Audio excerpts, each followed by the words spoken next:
नमस्कार, देवभूमि देख रहे हैं आप और आपके साथ मैं हूं अंशिका पाठक। उत्तराखंड बीजेपी संगठन में बड़े फेरबदल की तैयारी है। अध्यक्ष से लेकर महामंत्रियों को बदला जाना तय है। दिल्ली में विधानसभा चुनाव के प्रबंधन से पार्टी और संगठन नेता चिंतित में हैं।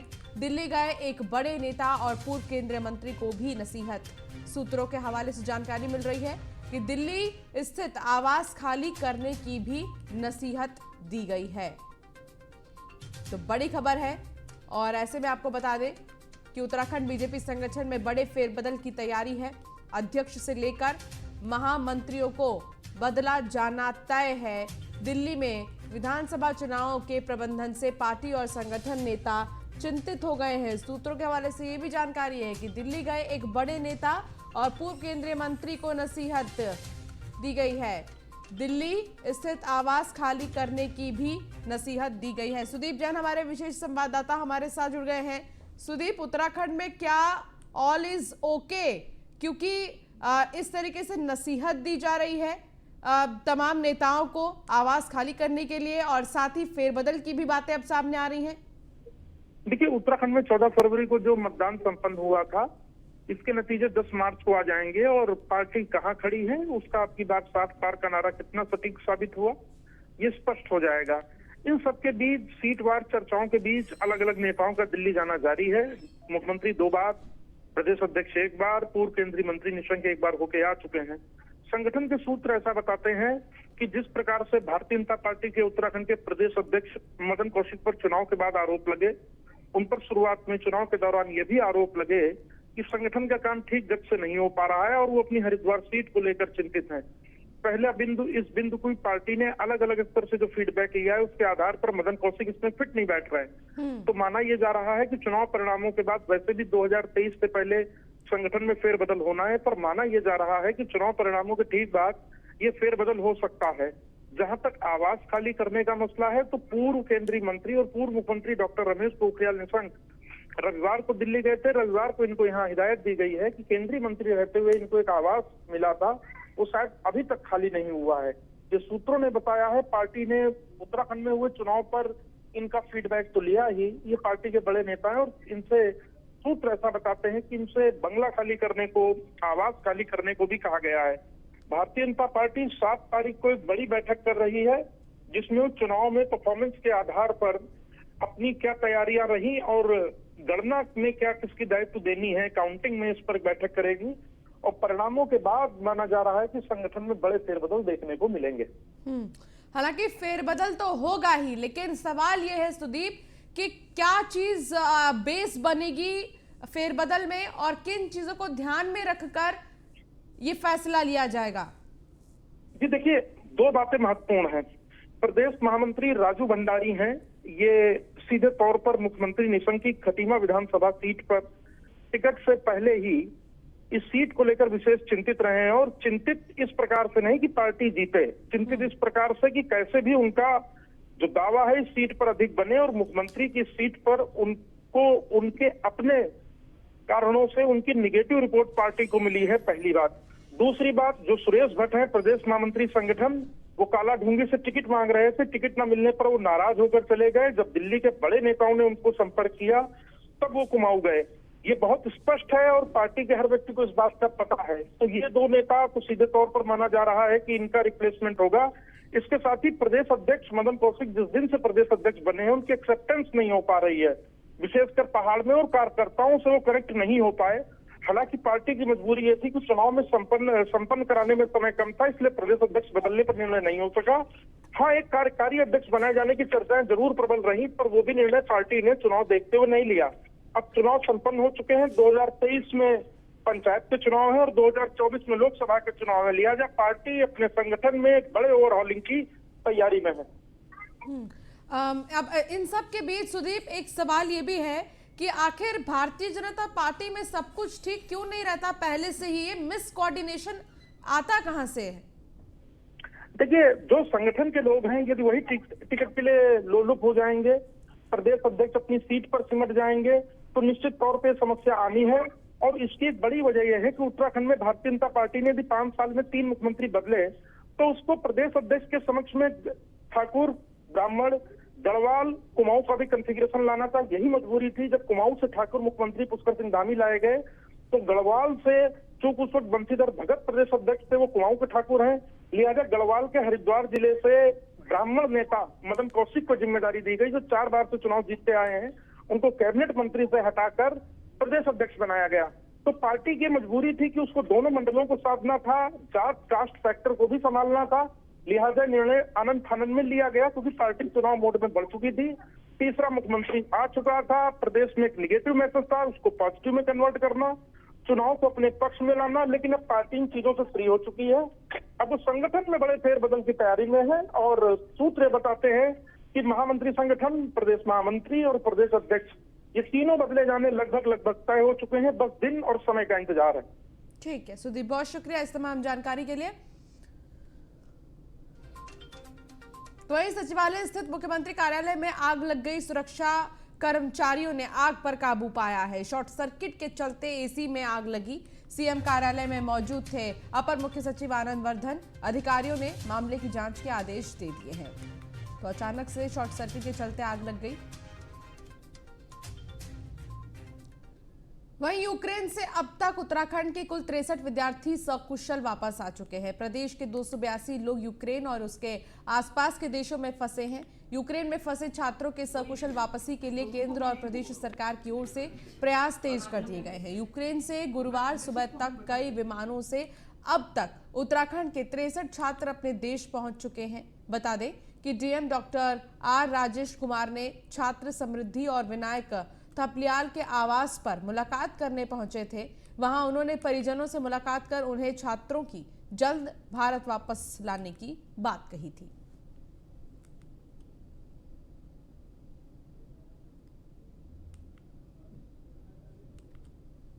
हमने फिलहाल जनपद स्तर पे एडीएम फाइनेंस एंड रेवेन्यू को नोडल अधिकारी बनाया है और बाकी सब डिवीजन स्तर पे एसडीएम्स को हमने नोडल अधिकारी बनाया है। और हमारा जो डिजास्टर कंट्रोल रूम है वो ऑपरेशनल है 24/7 और हमने पेपर के माध्यम से, प्रिंट मीडिया के माध्यम से डिजास्टर कंट्रोल रूम और नोडल अधिकारी के जो नंबर्स हैं उनको हमने प्रदर्शित भी किया है, एडवर्टाइज भी किया है। और मेरा ये अपील है, जितने भी परिजन हैं, जो बच्चे हमारे फंसे हुए उनके जो परिजन हैं, वो इस डिजास्टर कंट्रोल रूम के माध्यम से जो भी अपडेट वो देना चाहें या अपडेट लेना चाहें वो संपर्क कर सकते हैं। हमने फिलहाल रुद्रप्रयाग में वन विभाग ने जंगलों को आग से बचाने के लिए फॉरेस्ट फायर ऐप तैयार किया है। ऐप के जरिए वनों को आग से बचाया जाएगा। ऐप को फॉरेस्ट सर्वे ऑफ इंडिया से भी लिंक किया गया है, जिससे कि फायर सीजन के दौरान धधकते जंगलों को बचाया जा सके और वन संपदा से हुए करोड़ों का नुकसान रोका जा सके। बता दें कि प्रभाग की सभी 7 रेंजों की गूगल मैपिंग करने के साथ ही वन कर्मियों के मोबाइल भी ऐप से जोड़े जा रहे हैं।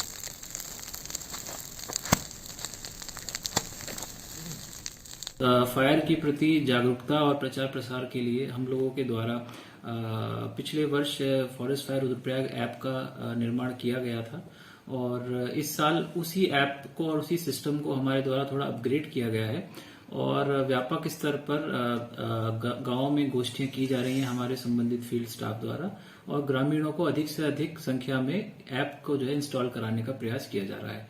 इस ऐप के माध्यम से अगर कहीं भी अग्नि लगती है या घटना होती है तो जियो टैग फोटो खींचकर कोई भी नागरिक जो है उसकी सूचना सीधे हमारे मास्टर कंट्रोल रूम को भेज सकता है। मसूरी में तिब्बती और भोटिया जनजाति समुदाय ने नए साल का पर्व लोसर धूमधाम से मनाया है। 3 दिनों तक चलने वाले इस पर्व को लेकर लोगों में खासा उत्साह देखा गया। तिब्बती समुदाय के लोगों ने बौद्ध मंदिर में भगवान बुद्ध की पूजा अर्चना की और विश्व शांति की कामना भी की है। साथ ही एक दूसरे को मिठाई खिलाकर नए साल की शुभकामनाएं भी दी हैं। पूजा के बाद लोगों ने हिल पहुंचकर पारंपरिक झंडी बांधी और पुराने साल को विदा कर नए साल का स्वागत किया। ऐसा माना जाता है कि लोसर के दिन शादी करना बेहद शुभ होता है।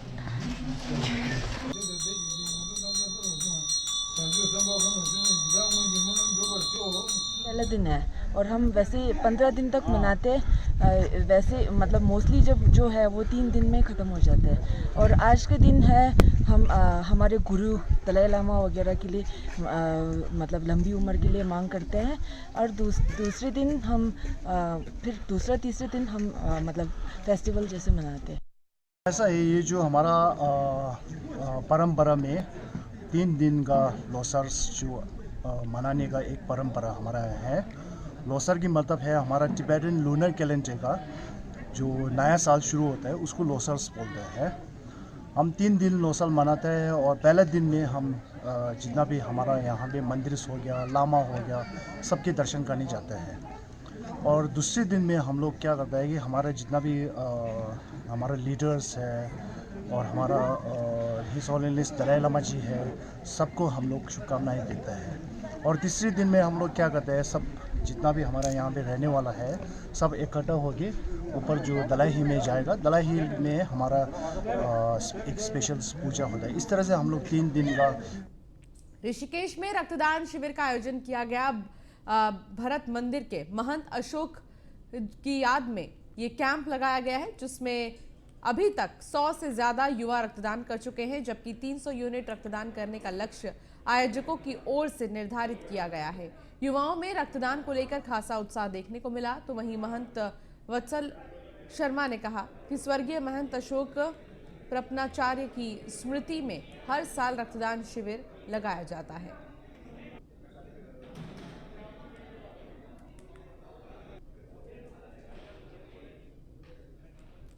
ऋषिकेश नारायण की तपस्थली भरत मंदिर में आज ये महंत अशोक प्रपन्न शर्मा जी की स्मृति में आज ये ब्लड डोनेशन का यहाँ विशाल रक्तदान शिविर लगा गया है, जिसमें सभी ऋषिकेश 14वीं घाट, ढालवाला, मुनि की रेती, ITPL के आसपास के सभी क्षेत्रों के लोग यहाँ प्रतिभाग कर रहे हैं, युवा वर्ग और वरिष्ठ नागरिक सभी लोग। और यह हमारा जो इस टाइम हमारा लक्ष्य है ब्लड डोनेशन का, इसमें हमारे IMA और अपना सरकारी हॉस्पिटल, जोली ग्रांट और हमारा इस टाइम 300 का टारगेट है कि 300 लोग आके यहाँ ब्लड दें और वो ब्लड किसी न किसी रूप में हमारे युवाओं को, बुजुर्गों को सहायता प्रदान करें।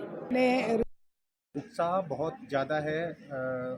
जो नए बच्चे जो हैं 18 साल से ऊपर के जो पहली बार रक्तदान करने आ रहे हैं, हमने अभी 4-5 दिन पहले सबको सूचना देनी शुरू करी थी, तो आज मतलब बहुत भारी उत्साह में रक्तदान करने के लिए लोग आ रहे हैं। यह रक्तदान शिविर प्रत्येक वर्ष होता है, किन की स्मृति में किया जाता है?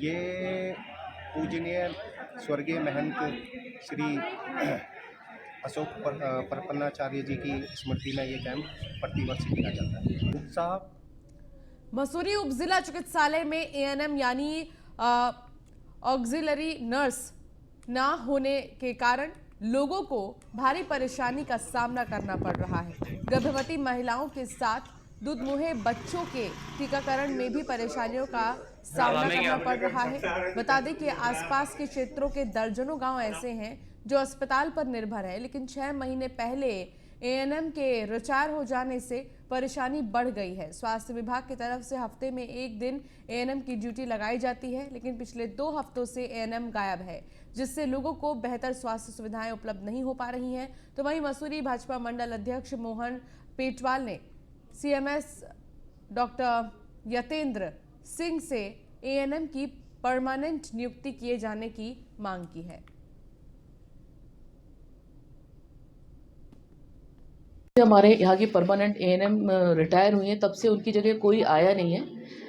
और वही है, और पहले तो हफ्ते में 2 दिन होता था, बुधवार और शुक्रवार, लेकिन अस्थायी व्यवस्था की गई कि हर बुधवार को पूरे मतलब जिले से कहीं ना कहीं से अरेंजमेंट हो जाता था CMO से। लेकिन कभी कभी ऐसा भी होता है कि बिना कोई कारण बताए ही ANM नहीं आती है, तो बहुत ज़्यादा दिक्कत हो जाती है। अब 8 to 2 का हॉस्पिटल है और अभी तक 11:30 बजे तक कोई नहीं आया। मैं उनकी परेशानी समझ सकती हूँ, और जब भी ऐसा होता है मैं जगह जगह फ़ोन करती हूँ कि कैसे अरेंज हो सके ताकि इनका आना बेकार ना हो जाए, पर मुश्किल बहुत ज़्यादा आती है। पर मैं ये चाह रही हूँ कि यहाँ पे जल्दी से जल्दी कोई भी परमानेंट नियुक्ति हो जाए ताकि कोई जिम्मेदारी से काम करे।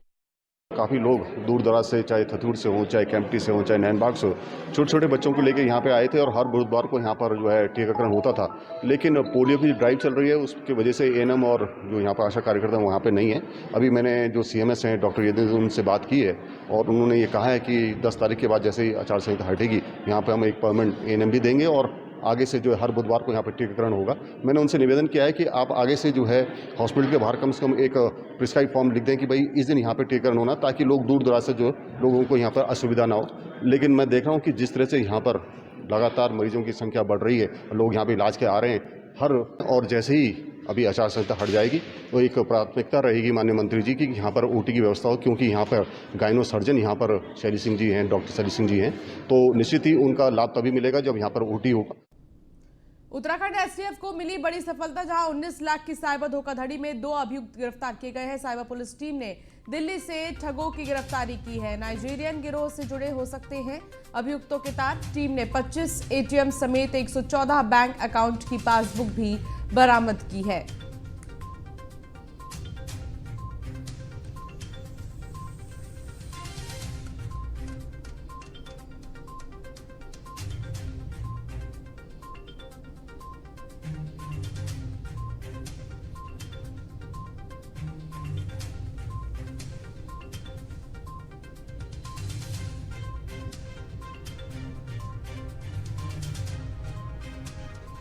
तो 19 लाख की साइबर धोखाधड़ी में 2 अभियुक्त को गिरफ्तार किया गया है।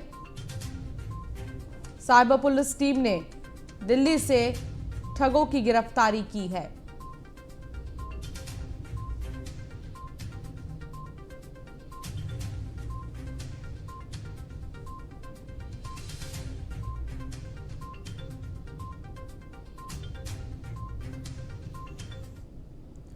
खबर दिनेशपुर से है, जहां सीओ अमित कुमार ने थाने का वार्षिक निरीक्षण किया। इस दौरान सीओ ने मालखाना और थाने में साफ सफाई को भी जांचा। तो वहीं उन्होंने शस्त्रों को साफ और सलीके से रखने के निर्देश अधिकारियों को दिए। सीओ अमित कुमार का कहना है कि थाने में आने वाले हर फरियादी की तुरंत सुनवाई होनी चाहिए।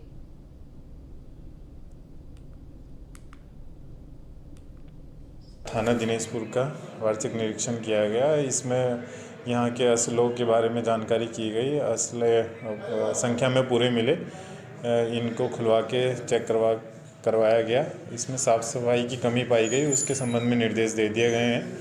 माल खाने का निरीक्षण किया गया, माल सारे मौजूद मिले हैं, उनके रखरखाव को लेके निर्देश दिए गए हैं। इसमें सारे अभिलेख जो थाना स्तर पर रहते हैं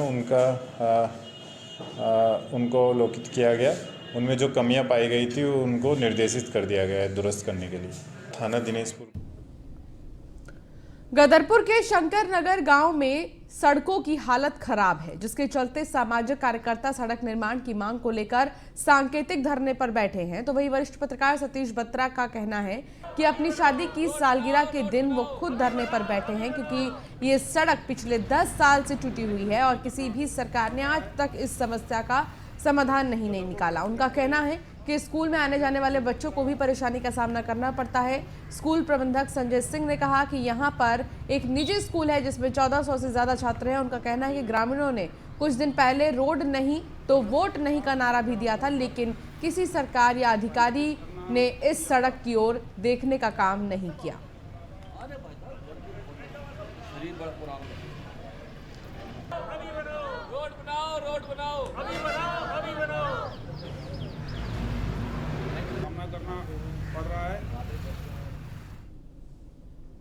पौड़ी के सतपुली तहसील से 15 साल की नाबालिग से छेड़खानी का मामला सामने आया है। छेड़खानी करने वाला युवक नाबालिग के गांव का ही रहने वाला है। तो मामले में बच्ची के परिजनों ने राजस्व पुलिस में शिकायत दर्ज की है। तो वहीं पुलिस ने भी मामले की जांच शुरू कर दी है।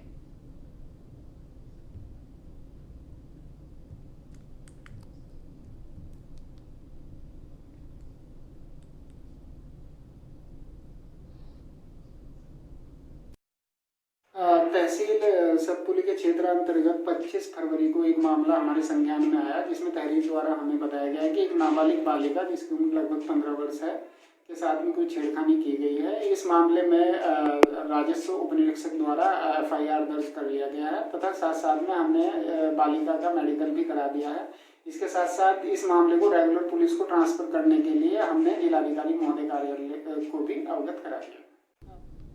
काशीपुर में स्टोन क्रैशर स्वामियों के खिलाफ किसानों और ग्रामीणों ने धरना प्रदर्शन शुरू कर दिया है। कुंडेश्वरी पुलिस चौकी क्षेत्र में स्टोन क्रैशर के स्वामियों ने अवैध रूप से उपखनिज निकालकर लाखों के वारे न्यारे करने के मामले में स्थानीय प्रशासन पर नाराजगी जाहिर की है। उनका कहना है कि स्टोन क्रैशरों की तरफ से अवैध खनन किया जा रहा है। आक्रोशित स्थानीय ग्रामीणों और समर्थन दे रहे किसान संगठनों और अन्य सामाजिक संगठनों के लोगों ने उप जिलाधिकारी कार्यालय पर अनिश्चितकालीन धरना शुरू कर दिया है।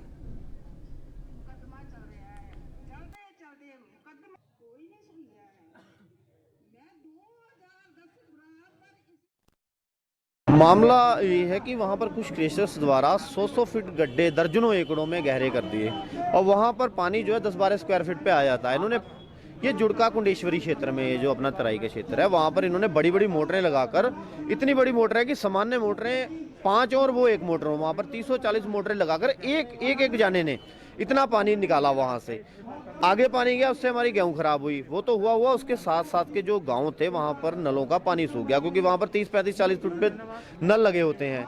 बोरिंगों का पानी सूख गया। वहाँ पर 6 दिन से वहाँ पर बैठे हुए थे जुड़का में धरने पर। आज हम यहाँ पर आए लेकिन अभी तक कोई अधिकारी नहीं आया। मांग सिर्फ हमारी इतनी है कि भाई जो गड्ढे हैं उन्हें RBM से आप पूरा करवा दो और आगे से काम बंद करवा दो, जिनके नल और फसल। गुलजारपुर में इतना मंदी हालत है, बहुत ज़्यादा। अब बच्चे पढ़ने वाले बच्चे हैं, स्कूलों से जाते हैं। सिंगल रोड है हमारा, महादेव नगर से लेकर के गुलजारपुर तक एक सिंगल रोड है। वहाँ पर 10 टायरे ट्रक निकलते हैं माल के ओवरलोडिंग, और पूरा दिन वो चलते हैं। हमारी ये मांग है कि जो क्रेशर हैं, क्रेशरों के ऊपर ये सर जाएँ, वहाँ पर ADM साहब हमारे पहुँचे, उसकी जाँच की जाए। अगर वो दोषी हैं तो उनके ऊपर कड़ी से कड़ी कार्रवाई करें। गुलजार 12 ज्योतिर्लिंगों में एक भगवान केदारनाथ के कपाट खुलने की तिथि घोषित हो गई है। मंगलवार को महाशिवरात्रि के पर्व पर केदारनाथ के कपाट खुलने की तिथि घोषित की गई। ओंकारेश्वर मंदिर उखीमठ में पंचांग गणना अनुसार केदारनाथ धाम के कपाट 6 मई को सुबह 6:25 पर भक्तों के लिए खोलेंगे और केदारनाथ की डोली शीतकालीन गद्दी स्थल ओंकारेश्वर मंदिर से 2 मई को रवाना होगी। 3 मई को बाबा की डोली पाटा पहुंचेगी और 4 मई को गौरीकुंड और 5 मई को केदारनाथ में बाबा की डोली रात्रि विश्राम करेगी। इसके साथ ही केदारनाथ यात्रा की तैयारियां भी शुरू हो गई हैं। मंगलवार सुबह 10 बजे भगवान केदारनाथ के शीतकालीन गद्दी स्थल ओंकारेश्वर मंदिर में रावल भीमा शंकर लिंग मंदिर समिति के पदाधिकारियों, विद्वानों, आचार्यों और हकूक अधिकारियों की मौजूदगी में पंचांग गणना के बाद कपाट खुलने की तारीख घोषित की गई। बता दें कि हर साल महाशिवरात्रि के पर्व पर भगवान केदारनाथ के कपाट खोलने की तिथि घोषित होती है। ये परंपरा वर्षों से चली आ रही है।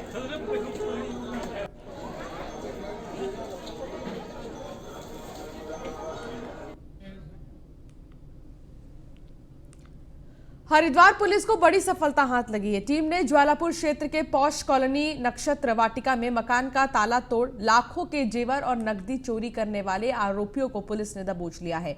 मामले में कार्रवाई करते हुए पुलिस और CIU टीम ने करीब 1 हफ्ते की कड़ी मशक्कत के बाद 2 आरोपियों को धर दबोचा है। इन दोनों आरोपियों के खिलाफ कई प्रदेशों के थानों में मुकदमे दर्ज है। पुलिस ने पकड़े गए आरोपियों की निशानदेही पर चोरी का सामान और नकदी भी बरामद की है। बता दें कि मोबाइल ट्रेसिंग के जरिए लाखों की चोरी को अंजाम देने वाली यूपी के बुलंदशहर की टीम ने सफलतापूर्वक पकड़ लिया।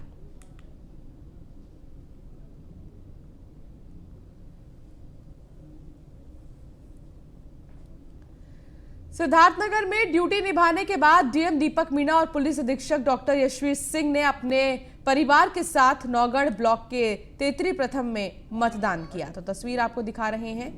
दीपक मीणा पहुंचे और उन्होंने मतदान किया, अपने परिवार के साथ ड्यूटी निभाया है। उन्होंने निरीक्षण किया इससे पहले पहुंचकर जो मतदान केंद्र है उनका, और उसके बाद खुद उन्होंने वोट डाला।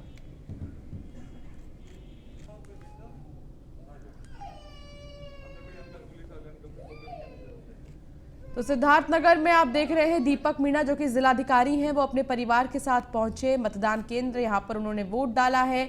डीएम और एसपी दोनों ने ही मतदान किया है अपने परिवार के साथ पहुंचकर, जिसकी तस्वीर आपको हम दिखा रहे हैं। अपने अपने परिवार के साथ वो पहुंचे मतदान केंद्र और उन्होंने मतदान किया। फिलहाल इस बुलेटिन में इतना ही। आप बने रहिए न्यूज़ 1 इंडिया के साथ। नमस्कार।